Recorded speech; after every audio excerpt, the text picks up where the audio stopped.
아닌 능력으로 취업하는 길, 그 길의 나침반을 제시해 드리겠습니다. NCS 활용 가이드 2부 시작해 볼 텐데요. 2부에서는 실제 NCS를 기반으로 채용을 하고 있는 곳을 실예로 들어가면서 이 실전에 대한 이야기 자세하게 나눠보겠습니다. 도움 말씀 주실 두 분 모셔볼게요. 먼저 한국 HR 진단평가센터의 이승철 대표님 나오셨습니다. 안녕하세요. 네, 안녕하세요. 반갑습니다. 네, 반갑습니다. 그리고 한국행동과학연구소의 김순호 연구원님 소개해드립니다. 안녕하세요. 안녕하세요. 네, 반갑습니다. 네. 자, 두 분께 오늘은요, 첫 번째 질문으로 구직자와 기업들 사이에 시각 차이에 대해서 한번 질문을 드릴까 합니다. 얼마 전에 조사 결과에 따르면 이 기업들이 어떤 기준으로 우리 취업준비생들을 뽑느냐, 선발하느냐가 굉장히 중요하잖아요. 그런데 구직자들 입장에서는 첫 번째로 외국어가 가장 중요하다. 이렇게 나왔어요, 조사 결과가. 그런데 반대로 기업에서는 기업 윤리 같은 인성, 직업 윤리 포함해서 인성이 가장 중요하다. 이렇게 나왔거든요. 이 부분에 대해서 어떻게 생각하세요, 대표님? 네, 저도 그 기사 봤습니다. 네. 그리고 실제로 저희가 최근에 서울의 한 공기업을 대상으로 네. 그 직무 전문가라는 이제 그런 분들을 대상으로 신입사원 뽑을 때 반드시 고려해야 될 역량들이 무엇이냐 조사를 했었습니다. 네. 예, 그 조사 결과 팀워크, 그다음에 정직과 신뢰, 학습 지향, 유연성, 책임감으로 나왔어요. 중요하죠. 다. 네. 네. 그래서 좀 의외였던 게 어떤 직무 관련된 역량보다는 어떤 기본적인 인성 관련 역량이 주요 어떤 신입사원들의 선발 역량으로 뽑혔다는데 저도 굉장히 의외였습니다. 아, 그렇군요. 사실 그 구직자들 입장에서는 외국어 공부하는데 정말 많은 시간을 투자를 하는데 기업 입장은 좀 다른 거잖아요. 그럼 인성면에 좀 더 투자를 해야 되는 거 아닐까요? 네. 그 앞서 대표님께서도 이제 말씀해 주셨지만 네. 그 이제 학생, 구직자들이 생각하고 있는 어떤 평가의 기준하고 그 기업에서 지금 판단하고자 하는 평가의 기준이 그 차이가 있다 보니까 갭이 네. 있다 보니까 그럼으로써 또 나타나는 현상이 무분별한 스펙을 쌓는 이제 오버스펙 현상이라고 볼 수가 있거든요. 네. 그런 점에서 이제 그 구직자분들의 어떤 그 요구 역량에 대한 어떤 눈높이하고 기업에서 요구하는 부분하고 상당히 좀 투명하게 그런 정보들이 원활하게 교환이 되면 어떨까 그런 생각을 또 해봅니다. 그렇군요. 여기서 한 가지 질문을 더 드릴게요. 궁금해지는 게 NCS를 도입하는 기업들의 특징이 직무 역량을 보겠다는 거잖아요. 네. 그럼 쉽게 말해서 그 일을 가장 적합하게 잘할 수 있는 사람을 뽑겠다 이런 얘기인데 인성을 보겠다라는 얘기하고는 조금 이게 차이가 있는 거 아닌가요? 어떻게 보세요? 아무래도 신입사원이다 보니까 네. 어떤 기술적인 측면이나 경험적인 측면보다는 네. 기본적인 어떤 인성적인 측면이 중요하다고 보고요. 실제로 오버스펙보다는 온스펙이니까 그렇죠. 뭐 NCS 채용 이후에는 실제로 뭐 그 스펙, 쓸데없는 스펙을 쌓기 위해서 노력하는 건 많이 줄었다고 저는 생각을 합니다. NCS에 대해서 어떻게 보세요, 그러면? 그렇죠. 이제 NCS에서 의도하는 것이 아무래도 그러니까 기본적인 과거에 이제 많은 기업들이 인성적인 측면에서의 어떤 요구 역량을 중시를 했다라고 네. 한다면 그것만으로는 조금 이제 당장 이제 저희가 보통 이제 즉시 전력합니다. 이런 표현도 쓰는데요. 네. 당장 현업에 투입하기에는 조금 부족한 점이 있다. 그래서 이제 강조하는 부분이 직무 역량에 관한 부분이고 NCS에서 이제 일종의 목표로 삼고 있는 것이 그런 부분이 아닐까 생각을 합니다. 그렇군요. 알겠습니다. 자, 구직자와 기업들의 눈높이 어떤 식으로 좀 초점을 맞춰야 되는지 첫 번째로 이야기를 좀 나눠봤고요. 자, 오늘 본격적으로 분석할 공고문 어디일지 화면으로 먼저 만나보시죠. 오늘은요, 소상공인 시장진흥공단이네요. 이름이 굉장히 깁니다. 이거 좀 줄였으면 좋겠는데 저희 마음대로 줄일 수는 없겠죠? 소시진공 뭐 이렇게 줄일 수 있을까요? 그러게요. 소상공인 시장진흥공단인데 요즘 전통시장을 살려야 된다. 네. 뭐 내수 측면에서도 그렇고 그런 캠페인이 굉장히 많은데 이런 취지하고도 좀 연관이 네. 되어 있는 곳인가 보죠? 네. 맞고요. 잠깐 소개해드리면 소상공인 시장진흥공단은 소상공인 육성과 전통시장, 상정과 지원 및 상권 활성화를 위해 설립된 준정부기관입니다. 그 소상공인과 전통시장을 보다 체계적이고 직접적으로 지원하기 위해서 2014년 1월 기존의 소상공인진흥원과 시장경영진흥원을 통합하여 출범하였고요. 네. 올해부터는 2조 원, 어마어마하죠. 2조 원이면. 2조 원 그 규모의 소상공인 시장진흥기금을 신설해서 운영하고 있습니다. 2조요. 네. 상당히 이 전통시장 그리고 소상공인을 살리기 위해서 또 노력을 많이 하고 있구나 이런 생각이 드는데 얼마 전에 정말 전통시장 오랜만에 저도 한번 가봤거든요. 그 전하고 좀 많이 달라서 저도 깜짝 놀랐어요. 굉장히 많이 좋아졌다는 생각이 드는데 이렇게 계속적인 발전을 위해서 이곳의 역할이 굉장히 중요하지 않을까 생각이 듭니다. 자, 오늘 소상공인 시장진흥공단의 채용 소식 곰곰은 자세하게 알아볼 텐데요. 채용 내용 한번 먼저 살펴볼까요? 자, 소상공인 시장진흥공단에서 정규직 사원을 모집하고 있습니다. 접수 기간은 11월 27일부터 12월 10일 오후 6시까지입니다. 지난달 27일부터 이미 시작이 됐습니다. 10일까지 모집을 하고 있고 상담 지도직 5급 및 6급을 모집하고 있습니다. 직무는 행정사무가 되겠고요. 수행 업무를 보자면 소상공인 및 전통시장 활성화 업무와 사업관리 이런 것들을 담당을 하게 되고요. 근무 지역은 전국 여러 지역에서 근무를 하게 됩니다. 모집 인원은 그렇게 명시가 되어 있지는 않습니다. 네. 0명 이렇게 네. 나와 있으니까 몇 명을 뽑을지는 아직 정확하지 않은 것 같아요. 자, 상담 지도직인데 이건 어떤 일을 하는 걸까요?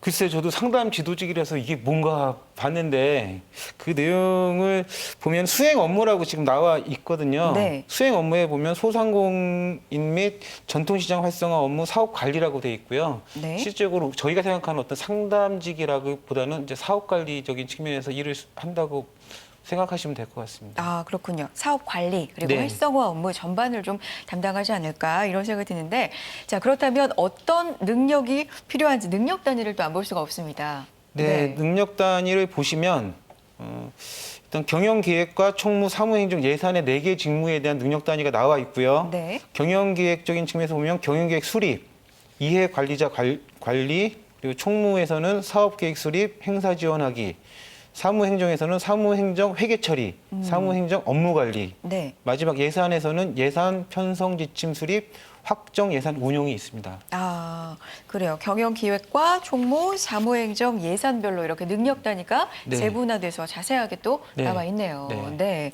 알겠습니다.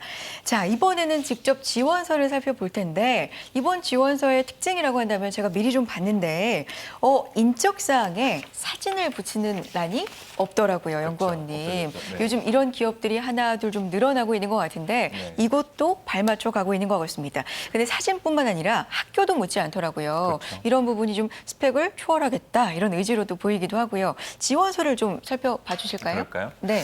네, 지원서를 간략히 한번 보겠습니다. 네, 저희 말씀을 해주신 것처럼 인적사항란에 사진이 없습니다. 예, 일반적으로 저희 이제 구직 활동을 하는 분들이 사진을 넣는 걸 기본적인 사항이다라고 판단을 하고 있는데 사진을 넣고 있지 않고요. 그리고 개인정보 항목에 대해서 지금 나와 있고, 네. 그리고 중요한 부분이 이제 학교를 기입한 란이 없습니다. 그래요. 그래서 학교를 넣지 않고 대신에 교육사항이라는 내용으로 지금 정리를 하고 있죠. 네. 그렇군요. 교육사항이 지금 나오는데요. 뭔가 예, 아니요로 동그라미를 네. 치는 것 같은데 이 네. 부분을 좀 자세히 살펴봤으면 좋겠습니다. 그러니까 앞서서 사진도 없고 학교가 어딘지도 안 쓰고 그럼 교육사항이라니 좀 굉장히 중요해지는 거 아닌가요? 그렇죠. 네. 저희가 이제 NCS에서 그 모토로 삼고 있는 부분이 해당되는 직무하고의 연관성 혹은 적합성이 얼마나 높은가 낮은가 이 부분을 이제 변별의 지점으로 삼고 있는데요. 네. 그거의 가장 첫 번째 요소가 되는 부분이 여기는 이제 교육사항이 되겠습니다. 네.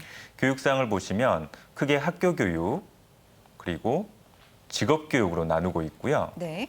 지금 이제 소상공인 시장진흥공단 같은 경우에는 행정사무직무에서 크게 경영기획, 총무, 사무행정, 예산으로 나누고 있는데 각각의 세부 직무하고 관련된 학교 교육을 본인이 어떤 과목을 구체적으로 이수를 했는지를 예, 아니오라고 적고 하위 항목에 구체적인 내용들을 적도록 이렇게 칸이 마련이 되어 있습니다. 그렇군요. NCS 교육, NCS 관련돼 직무 관련돼서 어떤 교육을 받았는지 체크를 하는 게 좀 중요하지 않을까 이런 생각을 저도 하고 있고요. 많이들 드실 텐데 여기서 좀 궁금해지는 게요. 네. 만약에 교육을 받지 않아서 솔직하게 아니오에 동그라미를 했습니다. 네. 그럴 경우에는 좀 서류에서부터 소위 필터링이라고 하죠. 네. 좀 걸러지는 거 아닌가 이런 염려도 좀 되거든요. 그렇죠. 제가 아는 학생도 얼마 전에 NCS 기반으로 채용을 하고 있는 곳에 지원을 하는데 솔직하게 아닌 건 아니다. 아니오로 했더니 서류에서 안타깝게 좀 떨어졌는데 혹시 원인이 거기 있지 않나 걱정을 좀 하더라고요. 어떠세요? 네. 맞습니다. 이제 교육 장면, 그러니까 선행 교육, 학교 교육과 직업 교육을 포함하고 있는 선행 교육 장면에 대한 정보를 이제 각 기업 또는 이제 기관의 인사 담당자분들이 중요한 필터링 지점으로 삼고 있는데 네. 본인이 판단을 해봤더니 이것은 본인이 그 이제 수강한 과목들과 해당되는 직무와 연관성이 낮다라고 판단해서 아니오라고 솔직하게 답변을 하게 되면 네. 아무래도 이게 평가 지점이 되다 보니까 좀 그 불이익을 받을 수가 있겠죠. 그러니까요. 분명히. 네. 그래서 이 지점에 대해서 제가 이제 말씀드리고 싶은 부분은 본인이 수강한 과목과 그러니까 교육 경험과 해당된 직무 내용과의 연관성을 스스로 자가 판단을 하지 않으셨으면 좋겠어요. 그러니까 무슨 말씀이냐면 네. 어느 정도의 관련성이 있다라고 한다면 해당되는 교과목을 구체적이고 자세하게 모두 다 기입을 하는 것이 보다 유리할 것 같고요. 네. 그것에 대한 판단은 결과적으로 이제 인사담자분들이 하시는 거니까 그 판단의 기준을 지레짐작으로 구직자분들이 먼저 하시는 그런 일종의 우라고 할까요? 네. 이런 실수를 범하지 않으셨으면 좋겠습니다. 정말 너무나 양심적으로 너무나 정직하게 굉장히 칼같이 재가지고 아니오로 다 쓰는 분들은 조금은 생각을 해보셔야 되겠네요. 그렇죠. 네, 알겠습니다. 그렇다면 대표님 네. 이것도 궁금합니다. 만약에 예로 동그라미를 쳤어요. 네. 그러면 이것도 추후 전형 과정에서 검증의 과정을 거칩니까? 검증은 하죠. 입사 지원서 자체에 대한 그 내용은 검증을 하는데 네. 이거는 뭐 단순히 그 교육 경험이 있는지를 묻는 거기 때문에 크게 어떤 그 당락에 영향을 미치지는 않을 것 같습니다. 알겠습니다. 자, 오늘 앞서서 직업 기초 능력에 대한 강의도 저희가 들어봤는데 소상공인 시장진흥공단은 어떤 직업 기초 능력을 필요로 할지도 궁금하거든요. 네. 채용 공고문을 보면 네. 거기 4가지의 직업 기초 능력이 나와 있습니다. 네. 의사소통 능력, 정보 능력, 직업윤리, 대인관계 능력이 있는데 네. 여기서 대인관계 능력이 빠졌고 그 위에 3가지 능력이 있는데 한번 읽어주시겠어요? 알겠습니다. 자, 의사소통 능력에 관한 또 문항입니다. 공동의 목표를 달성하기 위해 다른 사람들과 긴밀하게 소통하며 성공적으로 협업을 이루었던 사례에 대해 기술하십시오. 500자 이내로 쓰시오로 나와 있고요. 정보 능력의 경우에는 자신에게 주어진 과제 또는 업무를 해결하기 위해서 관련된 정보를 수집하고 또 이를 분석, 활용해서 성공적으로 수행했던 사례를 기술하시오. 이것도 역시 500자 이내입니다. 다음으로는 직업윤리인데요. 직장인으로서의 직업윤리가 왜 중요한지 본인의 가치관을 중심으로 설명하십시오. 역시 500자 이내네요. 네. 어떻게 써야 할까요? 아무래도 네. 이 이제 지원하려는 데가 소상공인과 관련된 거지 않습니까? 그렇죠. 그러니까 그거와 관련돼서 본인의 어떤 그 과거 행동이나 사례에 초점을 맞춰갖고 소상공인과 관련된 어떤 그거를 스토리 만들면 되겠죠. 예.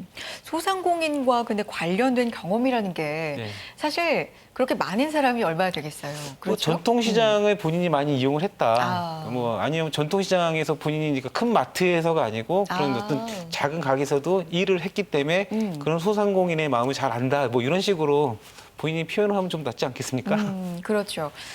어쨌든 전통시장에 대해서 그렇죠. 소상공인에 네. 대해서 평소에 관심을 많이 갖고 네. 좀 관찰도 많이 하고 연구도 많이 하고 이런 좀 티를 내야 되겠군요. 그렇죠. 네. 알겠습니다.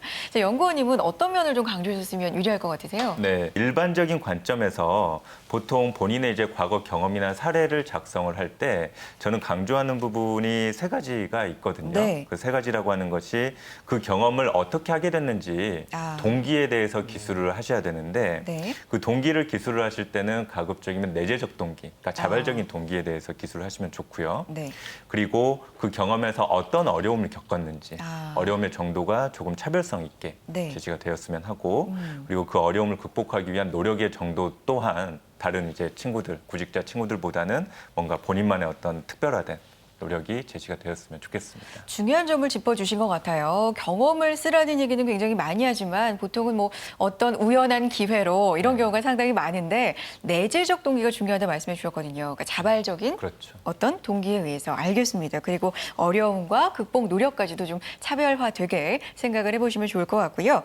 자, 전형 방법을 보니까 서류 전형 이외에도 NCS 기반으로 논술 시험을 또 네. 봅니다. 이건 어떻게 진행이 되나요? 과거에 진행했던 논술은 보통 일반 상식적인 수준, 뭐 시사 이슈와 관련된 것과 관련돼서 논술하시오라고 돼 있지만 네. 우리가 지금 하고 있는 NCS 같은 경우는 직업 능력을 실제로 평가하는 거기 때문에 보고서 쓰게 한다든지 아니면 그 어떤 그 기관 관련된 네. 직접적인 이슈와 관련돼서 본인이 어떤 논술을 하는 방식으로 예, 진행이 될 가능성이 많습니다. 네, 그러니까 뭐 소상공인 관련돼서 전통시장 관련돼서 혹은 뭐 각종 정책들 관련돼서 이슈가 되는 것들은 빠짐없이 챙겨봐야 되겠네요. 네. 그리고 네. 과거에 그냥 글을 쓰는 것보다는 네. 지금은 이제 실무 위주니까 보고서 형식, 우리가 결제문서 만들든지 뭐 아. 기획서 만들든지 그런 식으로 그렇죠.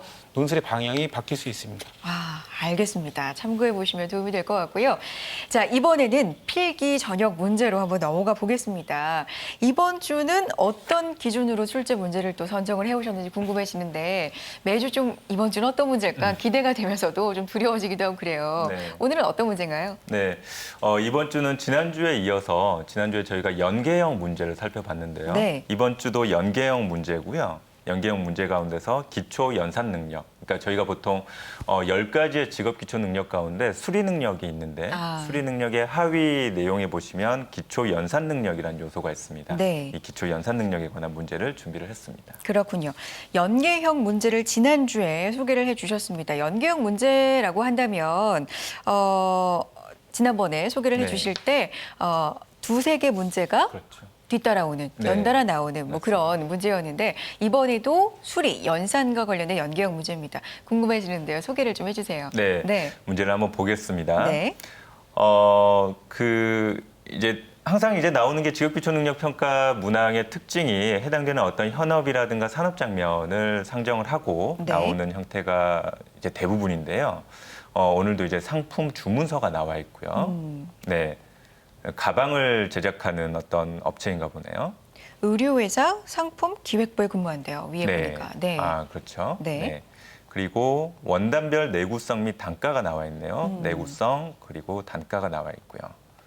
그리고 이 회사가 그 단독으로 그 해당되는 가방을 제작을 하는 게 아니고 네. 그 소위 말하는 이제 저희가 협력업체 외주를 준다라고 하죠. 네네. 네, 협력업체의 어떤 지원을 받아서 가방을 제작을 하고 있는 회사입니다. 그래요. 의류회사 상품 기획부에서 일어날 수 있는 일들을 이제 문제로 이렇게 쭉 만드셨는데 저는 이런 문제를 만들어내시는 것도 굉장히 좀 신기하거든요. 지금 연구원님께서 이런 일을 하시는 거잖아요. 네, 그렇죠. 그렇죠. 이런 자료 수집은 어떻게 하세요? 이게 사실은 저희가 네. 이제 그 검사에 대한 측정이나 평가 방법론적인 측면에서는 어느 정도의 이제 지식을 가지고 있는데 여기 나와 있는 것처럼 해당 현업의 상황을 알기는 어렵거든요. 그렇죠. 네, 저희가 알 수가 없어요. 네. 그래서 저희가 보통 이제 내용 전문가라는 용어를 쓰는데 네. 이 현업에 종사하고 계시는 분들을 직접 찾아가서 인터뷰를 한다든가 아니면 설문을 해서 해당되는 현업 장면에 관한 정보들을 수집하는 활동을 미리 선행적으로 하고 있습니다. 그렇군요. 네. 인터뷰를 통해서 그렇습니다. 대표님도요. 저희도 마찬가지입니다. 그래요. 대표님도 인터뷰를 통해서 네. 알겠습니다. 자, 이렇게 이 상품 기획부, 의류회사 상품 기획부의 상황이 쭉 나왔고요. 뭐 단가라든지 그리고 뭐 공인비 이런 것들도 굉장히 자세하게 나와 있습니다. 문제 계속 볼까요? 그럴까요? 네. 네. 자, 제시문이 이렇게 나와 있고 첫 번째 문제를 보겠습니다. M은 아래 보기의 조건에 따라 제품의 원단을 최종 결정하기로 했다. 다음 중 M이 선택한 원단으로 올바르게 짝지어진 것은 이라고 나와 있네요. 네. 그러니까 여기 보기를 보면요. 제품 한 개당 제작 원가가 저렴한 원단을 우선적으로 한다. 이렇게 나와 있고요. 그러니까 비슷할 경우에 뭔가 조건이 비슷할 경우에 싼 걸 우선적으로 고른다. 그렇죠. 이런 내용이죠. 네. 그다음에 두 번째 보기 보니까 제품 제작 시 각 원단의 제작 원가가 7,000원 이상 차이 나지 않을 때는 내구성이 강한 원단을 선택한다. 근데 여기서 저는 감을 잡은 게 네. 보기에 이런 게 나왔다는 건 7,000원 이상 차이 나지 않는 게 어쨌든 꼭 나온다는 얘기네요. 그렇죠. 그렇죠. 네. 눈치챈 거 맞나요? 네, 항상 보면 문제 풀 때 출제자가 생각하지 못했던 지점들을 항상 잘 캐치해 내시는 것 같아요. 그래요? 네. 눈치죠, 눈치. 네. 네. 그럼 이거 근데- 어떻게 푸나요? 네. 그쵸. 이제 그 각각의 보기 선택지에 가죽과 스웨이드 측면에서 두 가지 원단이 소개가 되어 있고 네. 이제 원가를 구해야 되겠죠. 그렇죠. 그러면 위쪽에 제시문을 보시면 한 평당 단가가 얼마인지가 제시가 되어 있습니다. 네. 그런데 이 가방을 제작할 때 외피의 경우에는 3평을 사용을 하고 네. 내피의 경우에는 2평을 활용을 하니까 요 관점에 따라서 요 정보에 따라서 이제 그 단가를 뭐 단순한 산수식을 통해서 단가를 산출할 수가 있겠죠. 그러니까 외피 지금 평당 단가가 나와 있는 거에다가는 3을 곱하고요. 그렇죠. 3평이니까. 네. 그죠? 내피 한 평당 가격에는 2를 곱하면 되겠네요. 네. 그렇게 하고 나서 어떻게 그렇죠. 합니까? 그렇게 해서 이제 그 단가를 구하게 되면 네. 2가지 선택지에 해당되는 그러니까 1번과 3번에 해당되는 선택지가 제작 원가가 가장 싸게 나와요. 아. 싸게 나오는데 네. 그 2가지 선택지에 해당되는 원단의 가격이 7,000원 미만으로 차이가 나게 되어 있습니다. 아, 계산을 그렇군요. 해보시면. 네. 그래서 이런 경우에는 내구성을 이제 검토를 해야 되겠죠. 그렇죠. 그래서 내구성을 보게 되면 3번 선택지에 있는 부분에 대한 내구성이 가장 지금 상중하 측면에서 가장 높게 나타나게 돼 있거든요. 그렇군요. 그래서 선택을 하시게 되면 이제 3번이 정답이 되겠죠. 3번. 네. 네. 문제를 좀 많이 풀다 보면 이렇게 보기를 보고 두 번째 것도 굉장한 포인트다. 이것도 키포인트로 기억을 해둬야 되겠다. 이런 눈치도 좀 생기겠습니다. 그렇죠. 네. 맞습니다. 두 번째 문제도 있겠죠? 네. 두 번째 문제는 달력이 나와 있습니다. 달력이요? 네. 아래는 2월의 달력이다라고 되어 있고 가장 빨리 제품을 제작하기 위해 M이 선택할 협력업체는 어느 공장인가라고 되어 있네요. 그러니까 협력업체 정보를 위쪽 제시문에서 살펴봐야 되겠죠. 협력업체별 그 현황 비교라고 위에 나왔던 자료를 보면요. 3가지가 나와 있는데 공인비가 나와 있고요. 네. 일일 최대 제작 수량이 또 나와 있고요. 네. 이게 또 중요한 것 같은데 휴무일이 나와 그렇죠. 있거든요. 네. 그러니까 달력이 나왔다는 건 뭐 이런 것도 좀 고려를 해야 되겠나 그렇죠. 봐요. 그죠? 네. 네. 그래서 이제 가장 빨리 제품을 받을 수 있는 업체를 선정을 하는 것이기 때문에 네. 저희가 이 3가지 정보 중에서 공인비는 고려하지 않아도 되겠고요. 네. 일일 최대 제작 수량을 일단 고려를 해서 네. 총 저희가 500개를 제작을 해야 되니까 그렇죠. 순수 작업 기간이 며칠이 걸리는지 이제 계산을 하고 네. 그리고 거기에 휴무일을 고려해서 우리 제품을 언제 받을 수 있겠다라는 부분을 산출하면 되겠죠. 그러니까 일일 최대 제작 수량을 500에서 이걸 나누면 그렇죠. 일자가 나오는데 거기서 또 휴무일도 빼고 뭐 이런 식으로 계산을 맞습니다. 하면 답이 뭔가요? 답은 네. 1번의 가 공장이 되겠습니다. 가공장. 네. 알겠습니다. 제작 주문일 그러니까 2월 3일 기준으로 쭉 따져보면 그렇죠. 가공장이 네. 나오는군요. 한번 풀어보시기를 자세하게 풀어보시기를 설명해 드렸으니까 권하겠고요. 자, 3번째 문제 어떤 건가요? 네, 이제 연계형 문항에서 마지막 문제입니다. 네. 이 문제를 보시면 이제 특징적인 부분이 앞서 제시된 문항의 답안을 활용을 해야 돼요. 네, 그래서 여기도 이렇게 나와 있거든요. 앞의 문제에서 결정한 원단과 협력업체를 통해 제품의 원가를 구하고자 한다. M이 책정한 제품 한 개당 원가는 얼마인가? 단, 제품 한 개당 원가는 원단의 총 금액과 협력업체 공인비의 합이다라고 되어 있네요. 그러면 이거는요. 네. 앞에 문제를 올바르게 풀었어야 이것도 맞겠네요. 맞습니다. 그렇죠. 그렇습니다. 앞에 네. 문제가 틀렸으면 이건 뭐 당연히 틀리는 그렇죠. 거겠고요. 그렇죠? 네. 지금 앞에 첫 번째 문제 답이 슈렁큰 가죽하고 합성 스웨이드였고요. 그렇죠. 그다음에 네. 가공장이 그 다음 문제 답이었으니까 맞습니다. 요 기준으로 이 문제는 보면 되겠네요. 그렇죠. 네. 그래서 앞서 저희 첫 번째 문제에서 슈렁큰 가죽과 합성 스웨이드 각각 외피와 내피의 원단을 결정을 했으니까 네. 이것에 따라서 이제 제품 한 개의 그 원가가 나오게 되겠고요. 네. 그리고 앞서 제시문 정보에 보시면 가 공장의 공인비가 얼마인지도 정보가 나와 있습니다. 네, 그래서 그 원가하고 그리고 공인비하고 합을 구하면 선택지는 3번에 정답은 8만 원이 되겠습니다. 그렇군요. 연계형 문제가요. 하나의 보기, 하나의 자료로 2-3가지 문제가 따라오니까 뭐 이런 자료가 좀 방대하지 않나 이런 것도 연습을 좀 해두셔야 될 것 같고 이 문제는 굉장히 특이한 게 첫 번째, 두 번째 문제를 맞춰야만 또 맞출 수 있는 거기 네. 때문에 이런 점도 좀 염두를 해두셔야 될 것 같습니다. 자, 내가 만약 몇 면접위원이라면으로 한번 넘어가 보겠습니다. 이제 면접을 보게 네. 될 거 아니에요. 여기 다 전형을 거치게 되면. 자, 소상공인시장진흥공단입니다. 두 분이 만약에 면접위원으로 들어가신다. 뭐 그럴 가능성도 사실 있을 수 있는 거니까 어떤 질문을 하고 싶으세요? 저는 사실 지원 동기 부분을 가장 좀 중요시 여기는데 네. 실제로 그 소상공인 시장진흥공단의 자소서 첫 번째 항목이 지원 네. 동기를 묻게 돼 있습니다. 그래서 실제로 면접 상황에서는 왜 지원했냐, 왜 꼭 여기에 들어와야 되느냐, 그리고 뭘 준비했느냐, 네. 뭐 이런 것들을 또 면접에 물을 수가 있습니다. 그렇죠. 예. 지원 동기. 예. 사실 지원 동기가요. 가장 이 기업 입장에서 기본적인 질문인데 네. 구직자들 입장에서는 좀 난감한 질문이기도 해요. 네. 그렇죠. 솔직히 말하면 이 취업난에 한 군데만 지원하는 분들은 없거든요. 그렇죠. 굉장히 여러 군데를 지원하는데 그 동기마다 다르게 말하는 게 좀 사실 힘들기도 한데 네. 어떤 방법으로 연구하면 좋을까요?